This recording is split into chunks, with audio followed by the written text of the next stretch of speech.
pulmonares, habrán conceptos bastante básicos y característicos, ya que este es un tema, la verdad, radiológico bastante extenso, que abarca muchos criterios.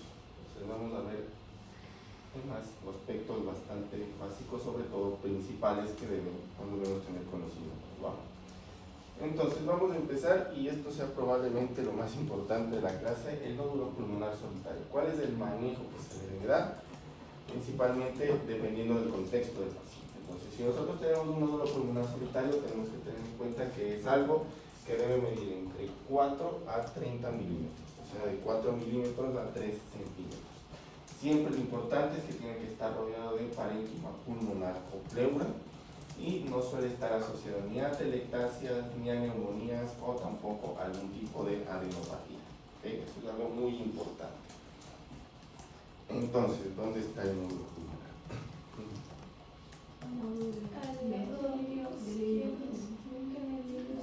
Izquierdo. ¿Esto de acá? Al derecho.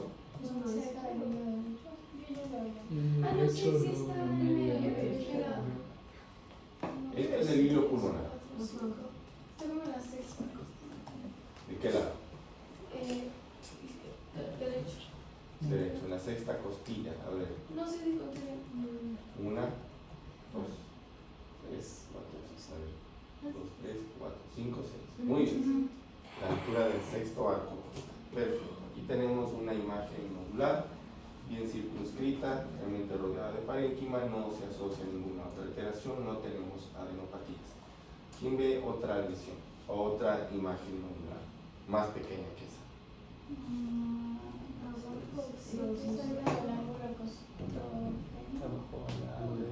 No está tanto hacia el ángulo. Esta es una hacia la base pulmonar derecha. ¿Okay? Realmente esta está ligeramente más radiopaca, probablemente pueda corresponder con una calcificación granulomatosa. ¿Okay? Pero muy bien. Entonces la lesión principal va a ser esta de acá.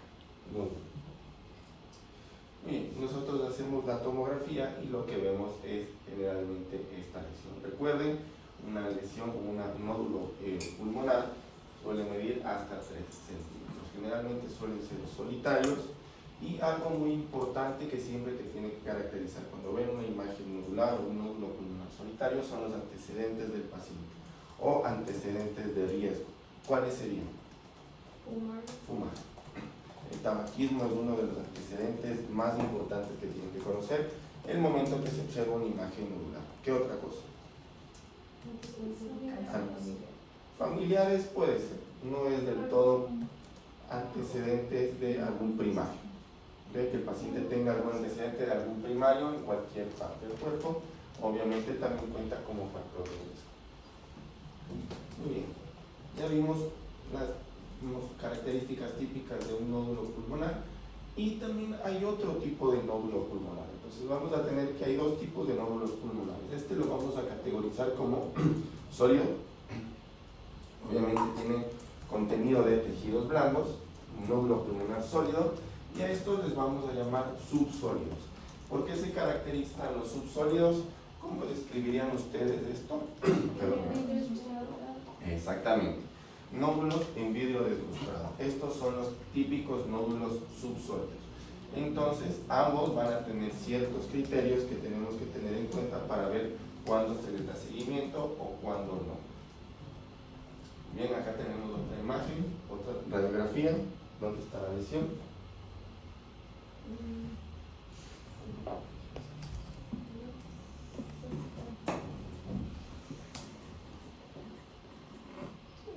Está abajo del ventrículo derecho, como que no está. Perdón. Entonces, ¿qué localización le dan al nódulo Un poco pulmonar? más radiopaco ahí, pero no.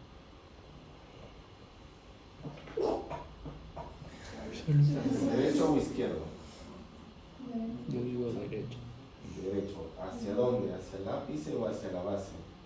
Hacia la base. Hacia la base pulmonar. ¿Okay? No, dice Tenemos nada. Yo le la quedé. imagen nodular hacia la base pulmonar.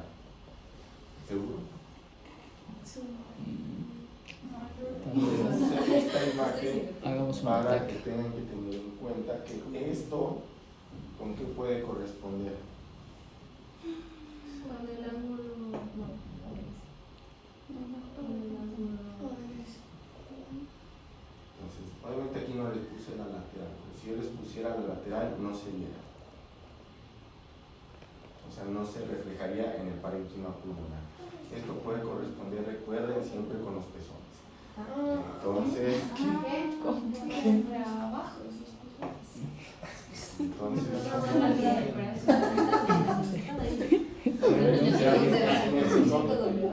pero puede confundirse.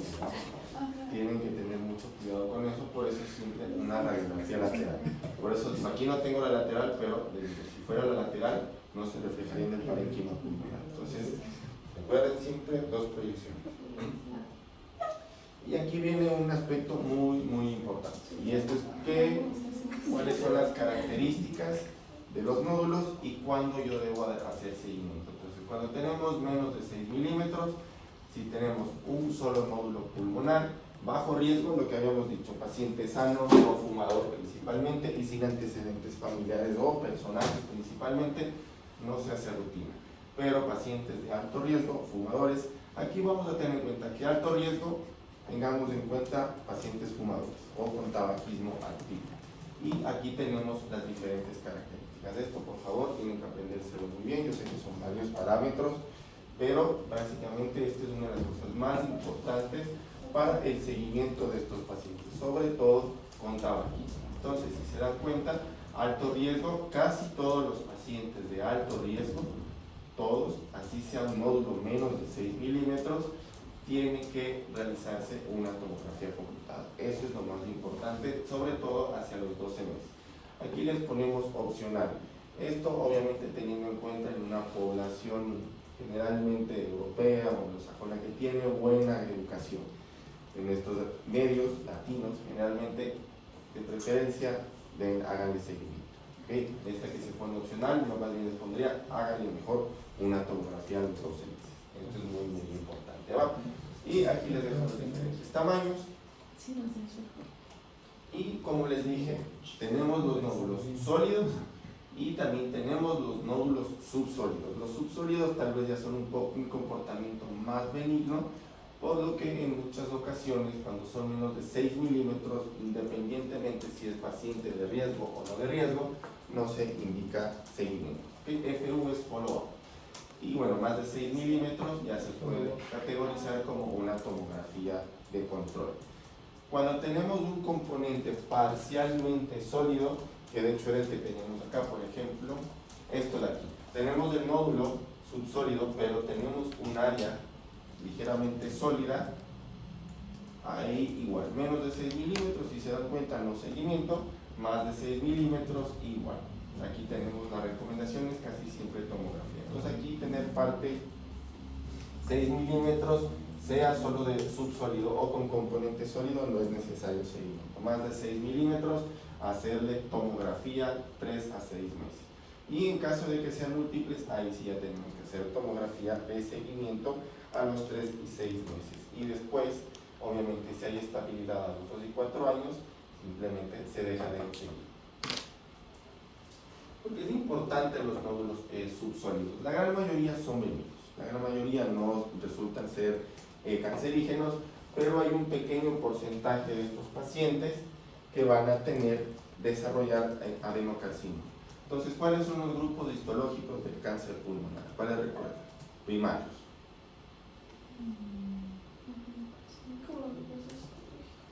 O sea, hay 4 tipos de cáncer pulmonar. Primario. ¿Cuáles células pequeñas? Okay, tienes uno de células pequeñas. Muchas veces se lo divide en dos grupos, ¿no? El no microcítico y el microcítico. Pues obviamente el microcítico de células pequeñas. ¿Cuáles son los otros 3? Que serían los no microcíticos. El adenocarcinoma, el más común, el que se asocia con tabaco, que se llama mucho el broncogénico de células escamosas. Y el último, si hay de células pequeñas, hay de células gigantes. Va, muy bien. Son los 4 tipos histológicos. Muy bien. Vamos a ver casos de lesiones benignas. ¿Ok? Probablemente el diagnóstico de las lesiones benignas sea algo más histopatológico, pero lo que quiero que sepan es más o menos ver cuáles son las características que suelen tener las lesiones benignas. Entonces, ¿cómo describen esa imagen? Es una imagen bien circunscrita, muy bien, ¿qué más? Esta de acá. Ajá. Son calcificaciones. Calcificaciones, exactamente. Entonces, lesión bien circunscrita con calcificaciones, sobre todo de este tipo de calcificaciones, calcificaciones grandes, calcificaciones gruesas, es una lesión típicamente benigna. Esto es algo característico. Esta de acá, ¿cómo la describirían? Bien circunscrita, no tiene calcificación, pero tiene otra cosa, que también es clásico de una lesión benigna. Entonces, si no tiene calcificaciones, pero veamos qué otras densidades tiene. Densidad, por ahí lo que dijeron. No tanto la parte hiperdensa, sino la otra parte. ¿Qué densidad? Como de, no de aire, no, solo de músculo, grasa. Exactamente, tenemos un nódulo pulmonar bien circunscrito con grasa en su interior, con densidad de grasa. En ambos casos, estos corresponden con amartomas pulmonares. ¿Sí? Los amartomas pulmonares son lesiones completamente benignas, no crecen, generalmente son bien circunscritas, pueden tener un componente sólido, pero típicamente van a tener densidad o imágenes con calcio o grasa macroscópica en su interior. Entonces estas son dos características típicas de lesiones benignas: calcificaciones o presencia de grasa macroscópica. Este también es otro amartoma, pero en algunas ocasiones no suele presentarse con calcificaciones o grasa macroscópica, pero es una lesión bien circunscrita. ¿Y qué me puede servir acá? Yo medir la densidad de la lesión. Entonces recuerden que yo por tomografía puedo medir las densidades. Si yo tengo una densidad generalmente menor a 10 unidades Hounsfield, yo puedo tranquilamente decir que esta lesión puede tener grasa en su interior y va a ser una lesión benigna, correspondiente con un amartoma. Entonces, simplemente recuerdo, lesiones bien circunscritas generalmente suelen ser, y bueno, únicas. Suelen ser lesiones benignas y lo primero que hay que pensar en los amartomas pulmonares. Vamos acá, siguiente caso. Entonces, ¿qué le vemos?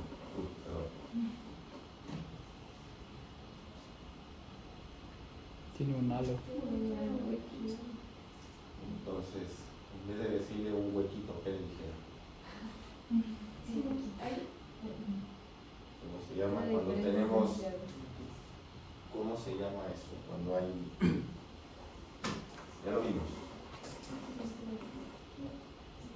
Una cavidad. Lo que estamos viendo aquí es obviamente una imagen de mayor densidad en anillo con una cavidad en su interior, ¿okay? Obviamente pequeña, y que acá vemos asociado a otras imágenes nodulares. Entonces, si esto, yo le hago una tomografía de senos paranasales y veo esto, ¿quién me da el diagnóstico?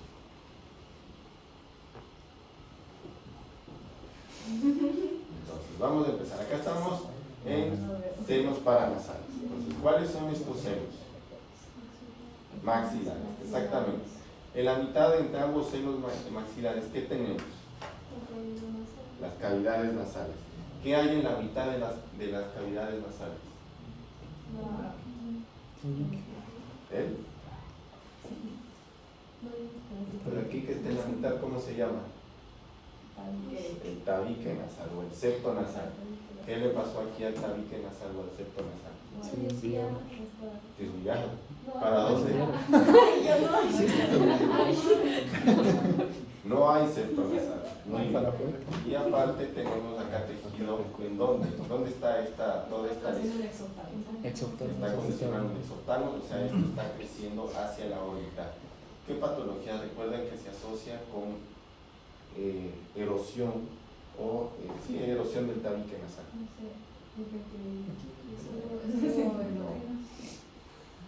Y que se asocia asocia también con lesiones pulmonares y también lesiones renales. No. ¿Han escuchado la granulomatosis con poliangiitis? Bien, siempre nos dicen Otra vez. eso vimos en, Eso es del renal.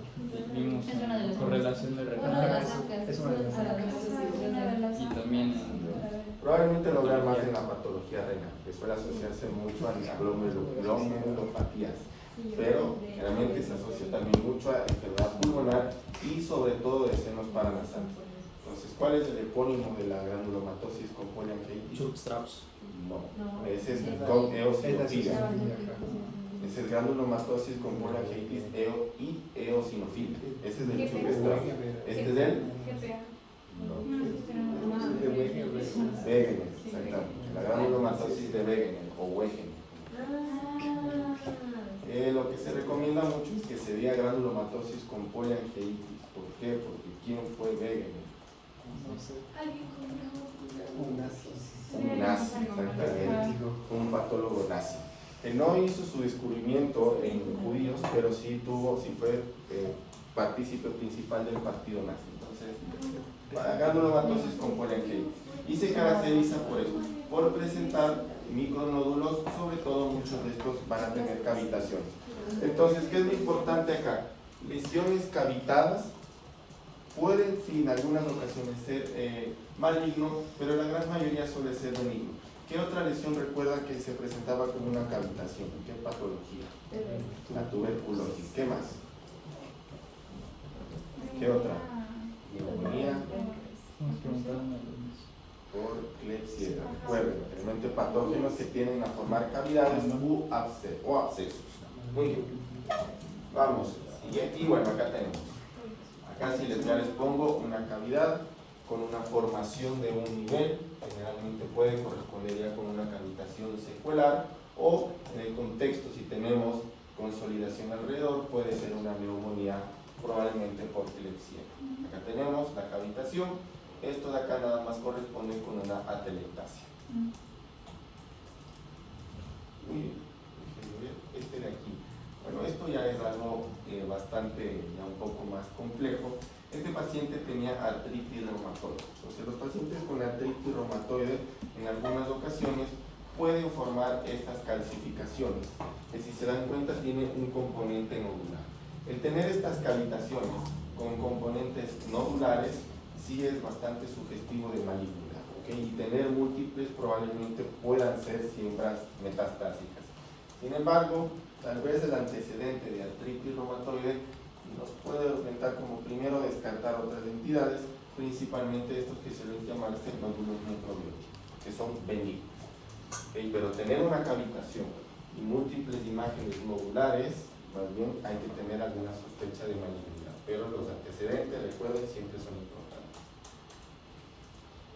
Esto de acá, ¿cómo describimos? Metástasis. Metástasis. Hay algo un poco característico que me haría no pensar en metástasis, y que fue lo que les dije al inicio. ¿Qué tienen esas lesiones?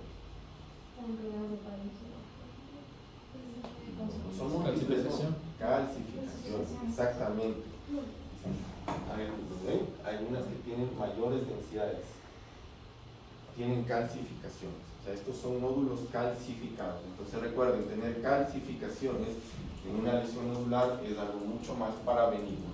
Estas son secuelas de tuberculosis.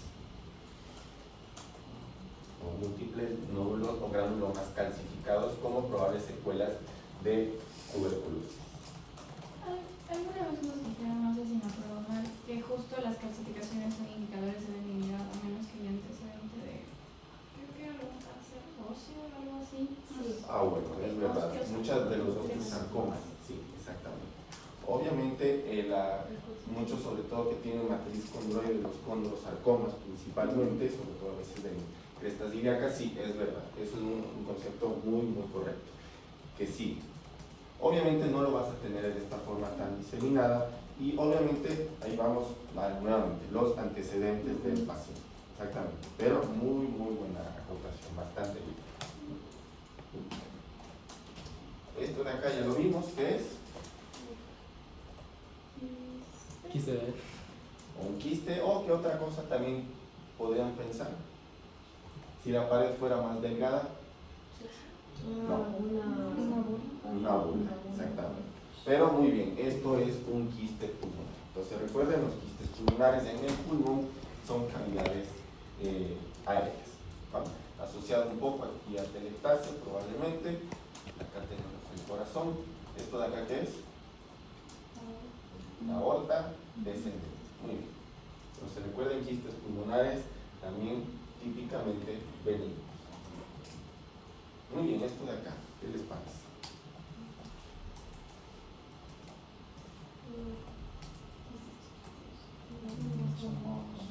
Entonces, en primer lugar, ¿en qué pulmón está la lesión? Derecho. En el pulmón derecho, muy bien.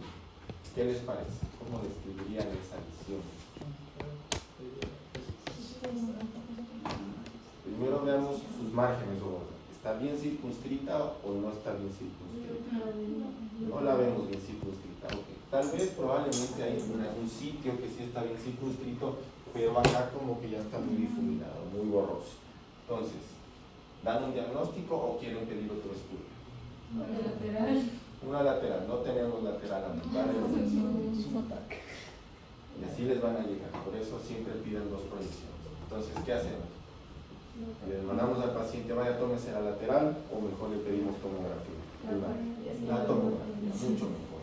Y vemos eso.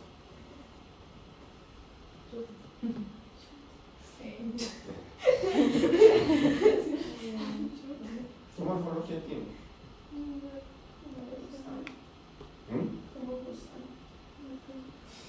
¿Y de dónde más tenemos gusanos? No Se llaman gusanos. No son broncodilatación. No. Si fuera broncodilatación, Sería oscuro. sería con aire. Es como un brazo. Es un vaso, exactamente. Esta es una malformación vascular. Entonces lo que estamos viendo aquí son imágenes tortuosas correspondientes con vasos prominentes y se dan cuenta bien el delirio pulmonar y se dirigen hacia la periferia. Entonces esta es una malformación vascular. En un inicio pareciera que sí, se viene del delirio pulmonar. Obviamente aquí no vemos como para el trayecto, se ve bastante borroso, pues hacemos la tomografía y vemos claramente un trayecto vascular. Esto corresponde con una malformación vascular. Muy bien, ya vimos clásicamente lesiones benignas. Recuerden, son lesiones bien circunscritas. Muchas veces las pueden estar asociadas, las que están asociadas a calcificaciones, también típicamente benignas. Muy importante tener en cuenta los antecedentes del paciente. Ahora vamos a ver un poco más de lesiones malignas. Entonces, ¿dónde está la lesión?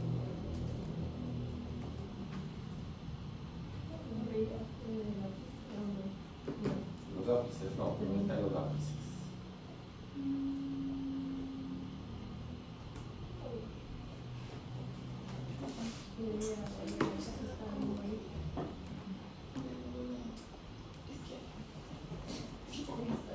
¿Derecho o izquierdo? ¿Quién dice derecho? ¿Izquierdo? Solo yo. Como algo, ¿no? Puede ser el hilo pulmonar. Bueno, este sí le hicieron la lateral. ¿Dónde está la patología? ¿Dónde está?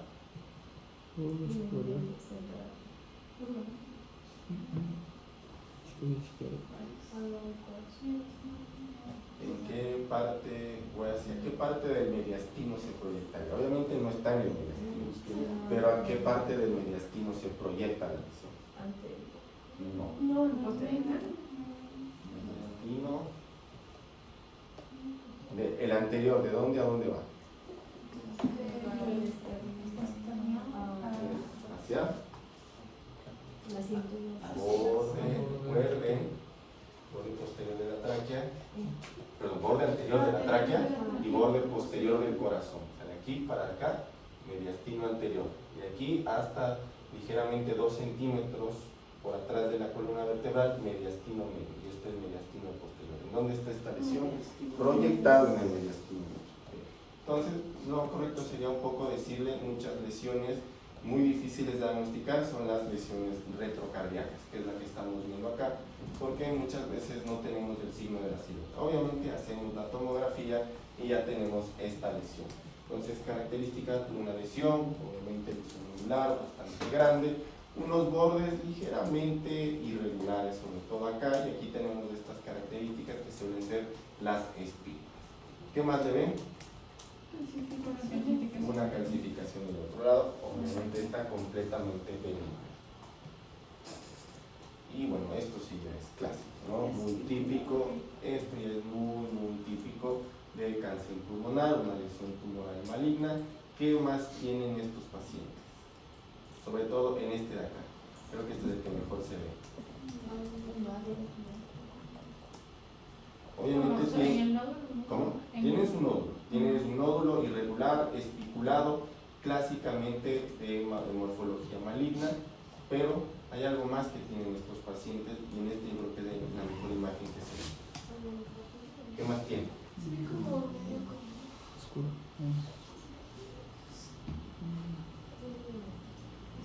¿Qué más tiene?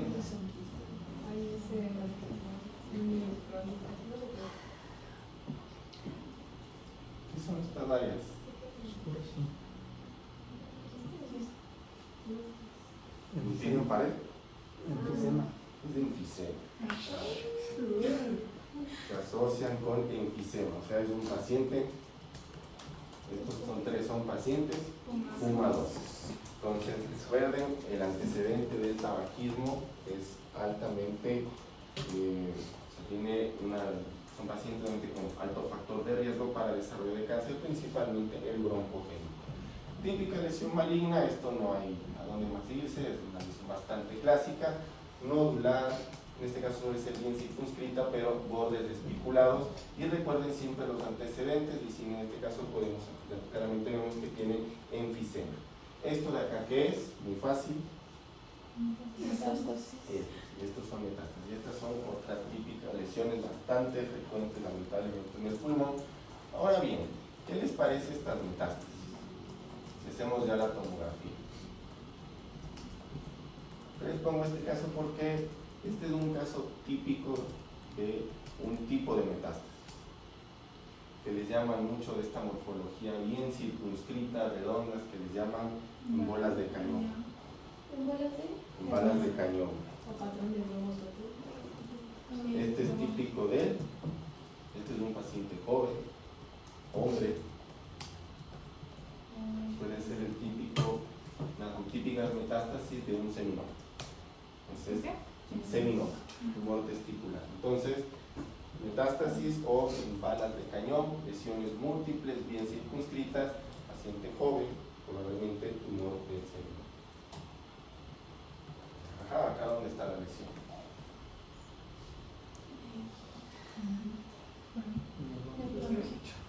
¿Cómo? Pulmón derecho, ok, ¿hacia dónde? En el bronquio, muy bien, perfecto.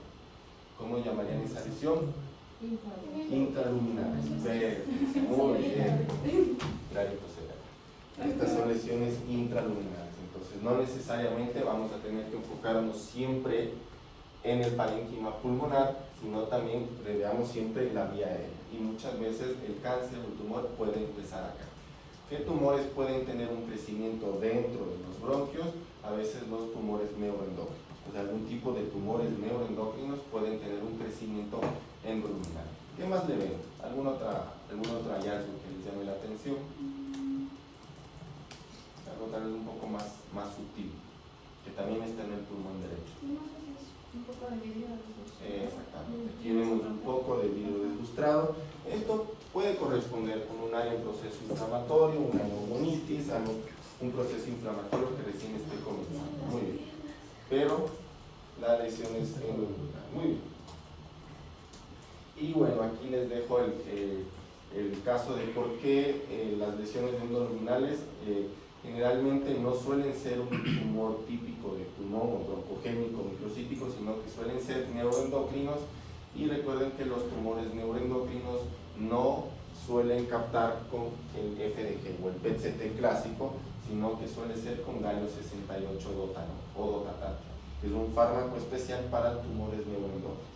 Lesión endoluminal dentro del bronquio, pensar principalmente en un tumor neuroendógeno, que también obviamente son malignos y tienen que dar tratamiento.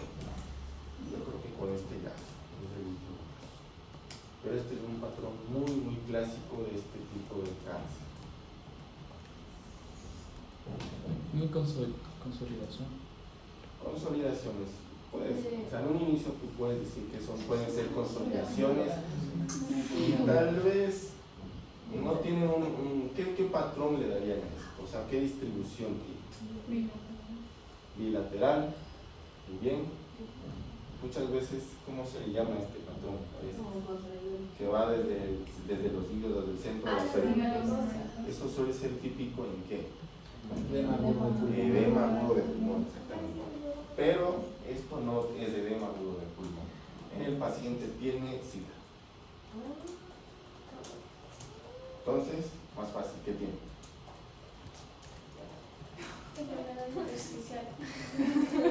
No. ¿Cuál se asociaba? Si tenía el paciente SIDA, ¿con qué neumonía intersticial podía asociarse? Linfoide, exactamente. ¿Y la linfoide por qué se caracterizaba? Y así vemos quistes.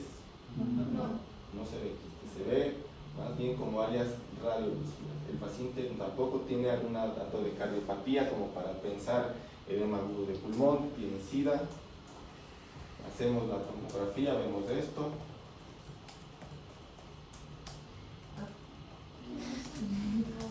Múltiples lesiones nodulares, bordes irregulares, altamente sospechosos de malignidad, pero en un paciente con SIDA, ¿qué tumores desarrollan los pacientes con SIDA o VIH? ¿Qué causa el herpes tipo 8? ¿Cómo?